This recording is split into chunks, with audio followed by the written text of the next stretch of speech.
Hey guys, in this video I will show you how to use DeepSeek AI for completely free on your laptop.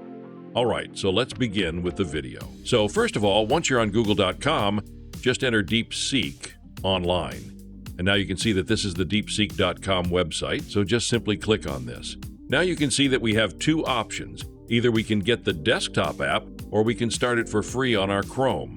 So just simply click on this very first option. And you can see that we are at chat.deepseek.com sign in. So over here you can see that there are two options. If you already have an account, you need to click on this login with Google option, or you can provide the email and the password over here.